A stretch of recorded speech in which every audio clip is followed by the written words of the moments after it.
Менә минем Әлфрит, кой вакытта шу кадәр җиремне чыгарайды әни.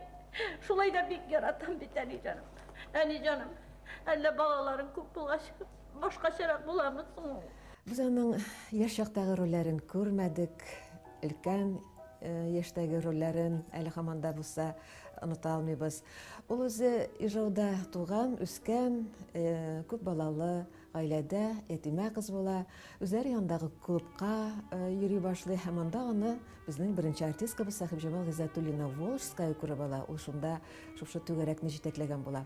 Рольләр бирә. Аннан соң әле хәтта хат белән, юллама белән Казан театр техникумына укырга китәргә киңәш бирә һәм ул аны шунда җибәрә. Менәңкәй, ут коелмаслык, суга чыланмаслык җиргә урнаштыр.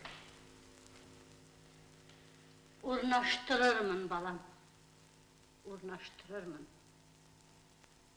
Ул эшчеләр театры дигән театрда эшли. Аннан соң 1936 елда Кәрим Тинчурин аны Академия театрына чакыра. Һәм аның беренче рольләре ул музыкаль героинялар, Әтик Галиябану. Аннан соң Күзләр драмасында Сукыр кыз Рәйсәне уйный Зифа Басирова белән бергәләп.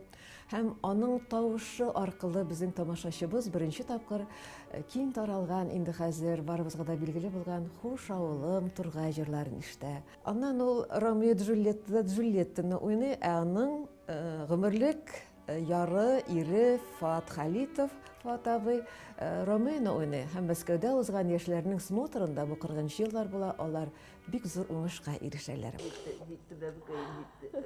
Кыбат менде Ташкентта шул Хоптыртатмайын да, хоптыртатма сеңа дип алып кайтмаган. Ярый, бар кызга да җитәр. Ашагыз, аша бар кызга да җитәр. Инде Алла я. Юк, рәхмәт, без әнигә ашап килдек, рәхмәт. Ярар әни. Аларны ашатмасаң да ярар. Ерләргә бик күп ләззәтле тәмле ризыкны бирергә ярамый аларга. Алар бит ана хоптыр китергән була да җыта да ибәрә. Кыска гына эпизод роле һаман да күз алдында тора. Ул Островскийның соңгы корбанында бер миллионер ханым Пивакурованы уйный иде. Шундый менә бер тутырган тавык шикелле, матур киенгән, матур чәчләре. Ул сәхнә аркылы узып кына китә иде алар, бер төркем көлә.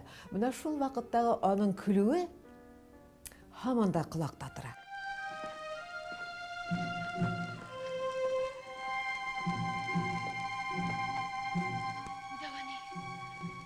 Инде нишлибез?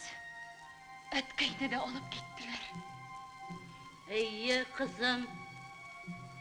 Хайран йортыбызны вайран иттеләр. Ул бик таләпчән, хәтта яшьләрне каядыр шелтәләп алырга да мөмкин иде ул, чөнки сәхнәдә ул бик җаваплы сизә иде үзен. Кайберәүләр аны бераз менә шулай усал телле дип тә истә калдырганнардыр, ләкин мин аны бик ярата идем. Без аның белән гел хәтта телефоннан сөйләшеп, театр яңалыкларын сөйләп, аның белән хәбәрдар булып, аның белән аралашып яшәдек. Әгәр бүген үк берәрегез алып китмәсә, мин тормыйм, китәм. Хай җаным, китсәң соң. Әллә безнең илебезгә хатып беткәнме? Синең ишеләр белән беләсеңме? Ишебез китте. Нигә итәсең?